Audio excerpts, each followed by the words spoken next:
Hello friends, welcome back to my YouTube channel nursing knowledge point में। आज हम इस वीडियो में बात करेंगे एक न्यू वैकेंसी के बारे में, जो कि बिहार टेक्निकल सर्विस कमीशन द्वारा निकाली गई है। सो फ्रेंड्स, हम वीडियो को स्टार्ट करते हैं और देखते हैं कौन सी वैकेंसी है और कितनी वैकेंसी रखी गई है इसमें।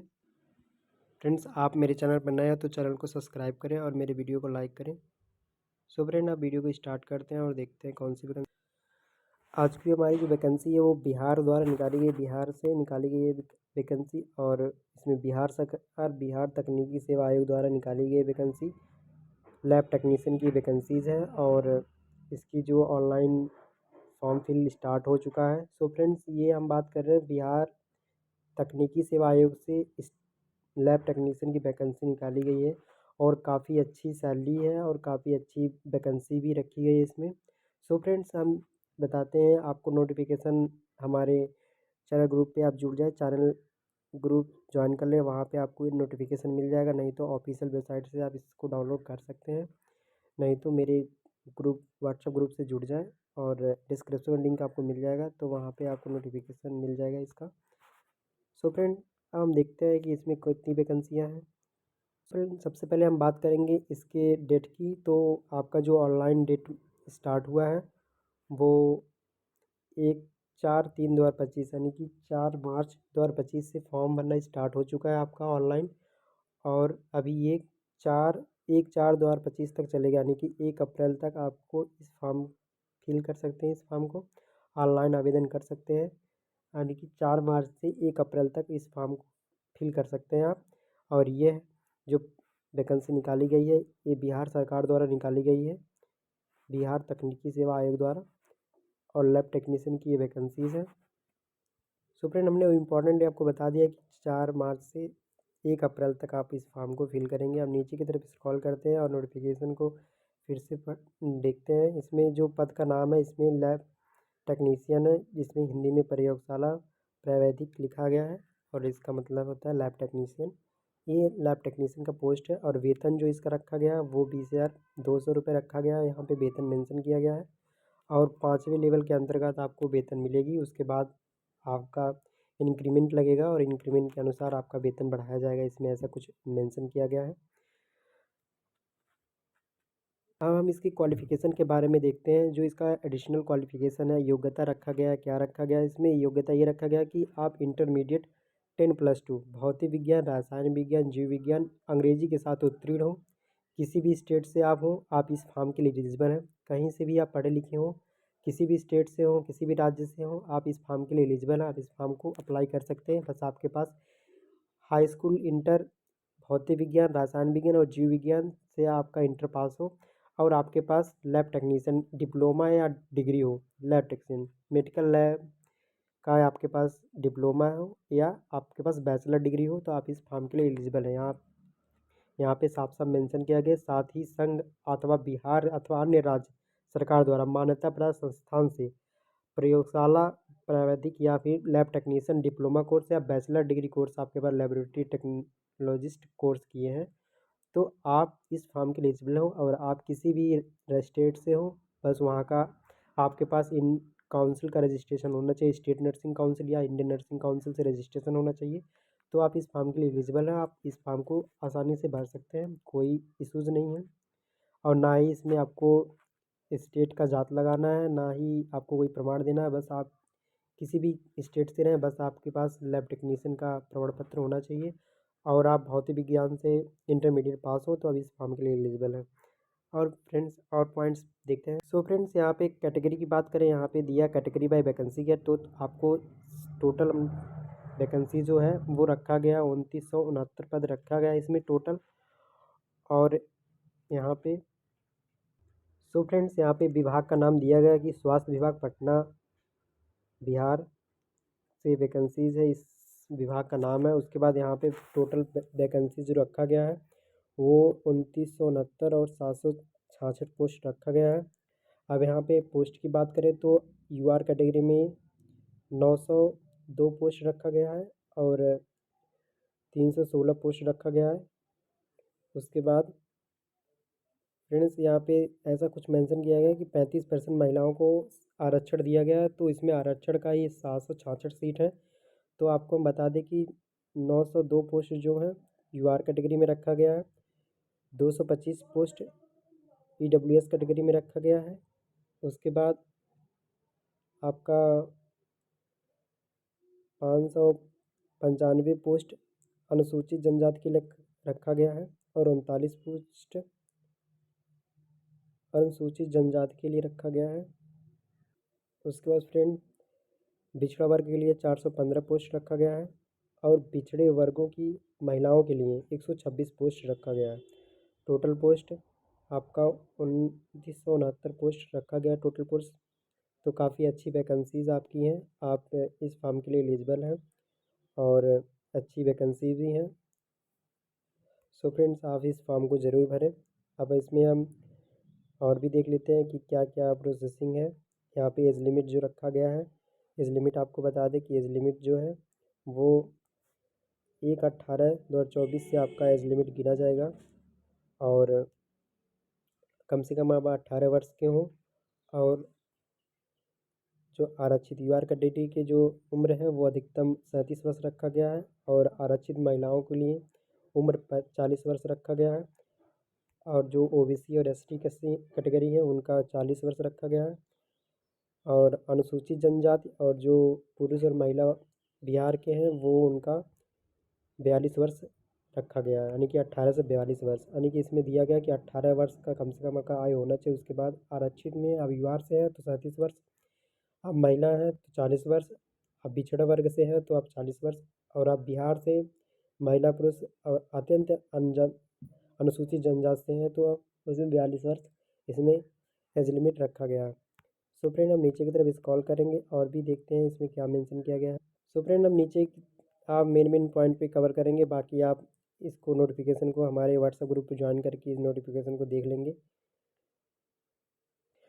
सो फ्रेंड्स यहाँ पे साफ साफ मेंशन किया गया कि आपका जो आरक्षण है, लिखा गया आरक्षण का लाभ उन्हीं उम्मीदवारों को मिलेगा जिनका स्थायी निवास बिहार राज्य में हो, यानी कि जो बिहार से रहने वाले हैं जिनका निवास बिहार से है उनको आरक्षण दिया जाएगा। अर्थात जो बिहार में मूल निवासी हैं, बिहार राज्य के बाहर के निवासी अभ्यर्थी को आरक्षण का लाभ नहीं दिया जाएगा, इसमें ऐसा कुछ मेंशन किया गया है।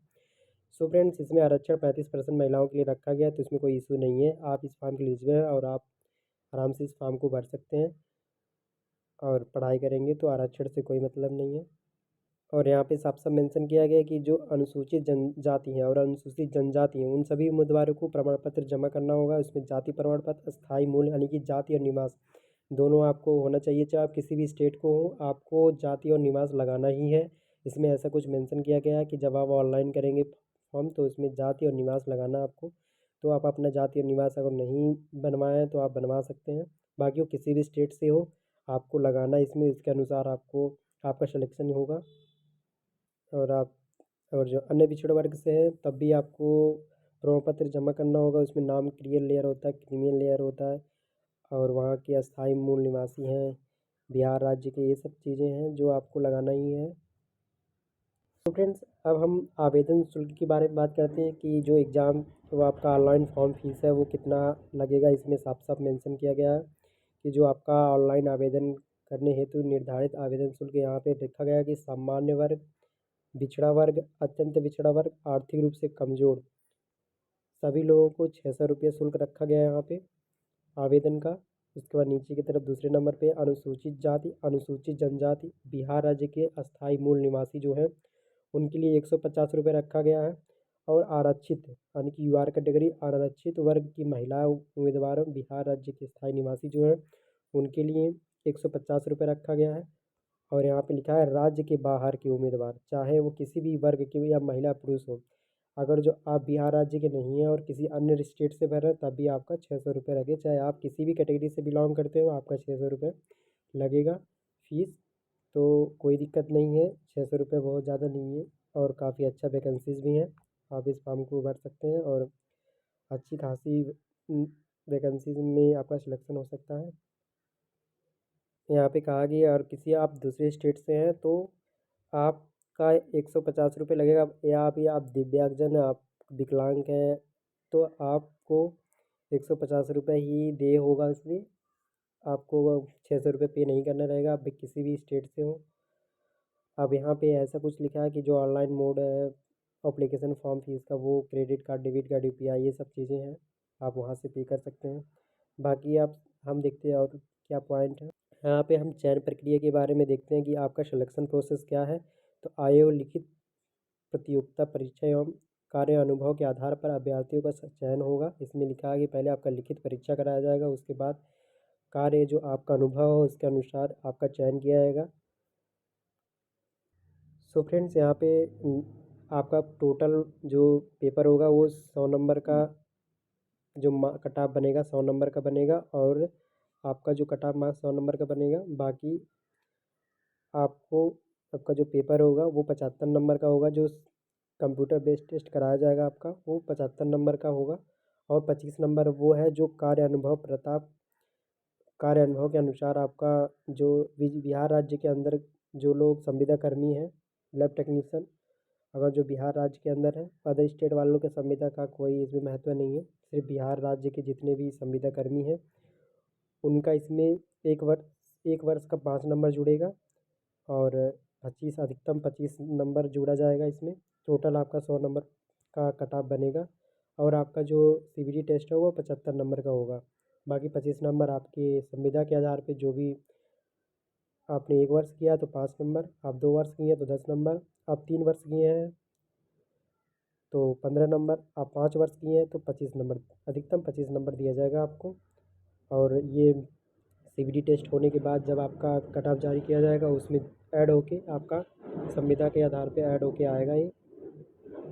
तो इसमें कुछ इस तरह मेंशन किया है कि आपका 75 अंक का पेपर होगा, 25 अंक आपके संविदा के आधार पे आपको कार्य का अनुभव, आपके पास संविदा का अनुभव है, कार्यरत है संविदा पे, तो आपको 25 नंबर तक आपको दिया जाएगा। 1 साल का 5 अंक, वो भी आप बिहार राज्य से हैं तब, बिहार राज्य में आप ड्यूटी कर रहे हैं उस तभी ये संभव है, वरना आप किसी भी स्टेट से हैं तो इसमें कोई संविदा का कोई महत्व नहीं है यहाँ पे। बाकी यहाँ पे कुछ नोट डाउन करके दिया कि अभ्यर्थी द्वारा लिखित प्रतियोगिता परीक्षा में प्राप्तांक के लिए उक्त परीक्षा में प्राप्त कुल अंकों का प्रतिशत को 0.75 के गुणक से गुणा करके अवधारित किया जाएगा। यदि किसी भी अभ्यर्थी को कुल 50% अंक प्राप्त हुए तो उसमें कुल 50 गुणे 0.75 से गुणा करके आपको 37.5 अंक दिए जाएंगे, कुछ इस तरह मेंशन किया गया है। अब यहाँ पे जो सीबीटी टेस्ट के बारे में दिया गया है कि आपका जो पेपर होगा वो टोटल 100 नंबर का होगा, और उसमें टोटल 100 क्वेश्चन आएगा और 75 नंबर का पेपर रहेगा आपका। और प्रश्न हिंदी और इंग्लिश दोनों भाषाओं में कराया जाएगा। परीक्षा की अवधि 2 घंटे रखी गई है, और आपका क्वेश्चन 100 क्वेश्चन रहेंगे और 2 घंटे का पेपर रहेगा। प्रश्न हिंदी और इंग्लिश में रहेगा। उसके बाद नीचे दिया गया है कि डिप्लोमा इन लेबोरेटरी टेक्नीशियन, आपका जो पाठ्यक्रम रहेगा डिप्लोमा इन लेबोरेटरी टेक्नीशियन की, डिप्लोमा से मेडिकल टेक्नीशियन या बैचलर से मेडिकल टेक्नीशियन आप किए हैं तो आप उसके पाठ्यक्रम के अनुसार ही इस प्रश्न पूछे जाएंगे। और पाठ्यक्रम आयोग के वेबसाइट पर अलग से प्रकाशित किया जाएगा। अभी जब भी प्रकाशित किया जाएगा तो हम ग्रुप में भेज देंगे, आप व्हाट्सएप ग्रुप ज्वाइन कर लें, नहीं तो आपको हम एक वीडियो के माध्यम से आपका सिलेबस कंप्लीट करेंगे, सिलेबस कवर करेंगे। यहाँ पे नेगेटिव मार्किंग रखा गया है कि एक सो फ्रेंड्स, यहाँ पे ऐसा कुछ मेंशन किया गया है कि जो आपका माइनस मार्किंग है उसमें आपको सही आंसर पे 1 नंबर दिया जाएगा और गलत आंसर पे 0.25 अंक काट लिया जाएगा। यहाँ पे कुछ मेंशन किया गया है। उसके बाद लिखा उक्त परीक्षा के आधार पर सभी अभ्यर्थियों की नॉर्मलाइजेशन के आधार पर जो नॉर्मलाइजेशन की प्रक्रिया है उसको अपनाते हुए परीक्षा फल घोषित किया जाएगा, और ऐसा कुछ मेंशन किया है, जबकि ये नॉर्मलाइजेशन गलत बात है, फिर भी इसमें नॉर्मलाइजेशन हो रहा है। और यहाँ पे आपको पासिंग मार्क्स बता दें कि जो पासिंग मार्क्स आपका रहेगा वो यूआर के लिए 40% आपका पासिंग मार्क्स रहेगा, और ओबीसी के लिए, पिछड़ा वर्ग के लिए 36% रहेगा। उसके बाद आपका जो एसटी एससी कैंडिडेट के लिए 34%, और जो विकलांग कैंडिडेट है उनको 32% आपका पासिंग मार्क्स रखा गया कि आप इतने परसेंटेज निकाल लेते हैं तो आप पास होंगे। उसके बाद कट ऑफ के अनुसार आपका चयन होगा नॉर्मलाइजेशन होने के बाद। यहाँ पे फ्रेंड कहा कि जो संविदा का नंबर होगा वो 1/4/2025 यानी कि 1 अप्रैल 2025 तक ही मान्य होगी। 1 अप्रैल 2025 से पहले जितने भी संविदा कर्मी हैं वो अपना बनवा के संविदा के आधार पे जो अनुभव प्रमाण पत्र बनवाएंगे वो 1/4/2025 के बाद नहीं मान्य होगा। 1 अप्रैल से पहले पहले उनका अनुभव प्रमाण पत्र बना होना चाहिए और जितने साल का होगा वो वही मान्य होगा उनका। बाकी 1 अप्रैल के बाद नहीं मान्य होगा, ऐसा कुछ इसमें मेंशन किया गया। फ्रेंड्स यहाँ पे ऐसा कुछ कहा गया है कि जो ऑनलाइन अपलोड आप जो फॉर्म भरेंगे तो जो ऑनलाइन अपलोड करेंगे जो भी डॉक्यूमेंट्स वो आप साफ साफ और स्कैनर हुआ फ़ोटो अपलोड करेंगे ताकि डॉक्यूमेंट वेरिफिकेशन के माध्यम से आपको कोई परेशानी ना हो। और इसमें मेंशन किया गया कि आप अच्छे से उसको स्कैन करा हुआ स्पष्ट दिखा दिखता हो फ़ोटो उसको अपलोड करेंगे ताकि डीवी डॉक्यूमेंट वेरिफिकेशन में कोई इश्यूज़ ना आए। अगर कोई इश्यूज़ आता है तो आपका सिलेक्शन वहीं पे रद्द कर दिया जाएगा, ऐसा कुछ मेंशन किया गया है। तो फ्रेंड्स आप ऐसा ही करें कि अच्छे से फॉर्म को फिल करवाएं और डॉक्यूमेंट अपना जो है सही सही लगाएं आप अगर इस फॉर्म को भरें। बाकी फ्रेंड मैंने मेन पॉइंट कवर कर दिया है। बाकी आप इसको मेरे व्हाट्सएप ग्रुप चैनल को ज्वाइन कर लेंगे। व्हाट्सएप ग्रुप ज्वाइन करके वहाँ नोटिफिकेशन आपको मिल जाएगी तो वहाँ से आप इसको अच्छे से स्टडी कर लेंगे। उसके बाद आप एलिजिबल हैं इस फॉर्म के लिए तो एलिजिबल हैं तो फॉर्म भर सकते हैं। बाकी काफ़ी अच्छी वैकेंसी है और सभी स्टेट के लिए है। और रही बात सिलेबस की तो जब भी सिलेबस आयोग की वेबसाइट पे आ जाता है बिहार के सिलेबस को हम ग्रुप पे डाल देंगे या तो फिर हम एक वीडियो के माध्यम से उस सिलेबस को कवर करेंगे। सो फ्रेंड इससे पहले आप मेरे चैनल पर नए हो तो चैनल को सब्सक्राइब करें और वीडियो को लाइक करें।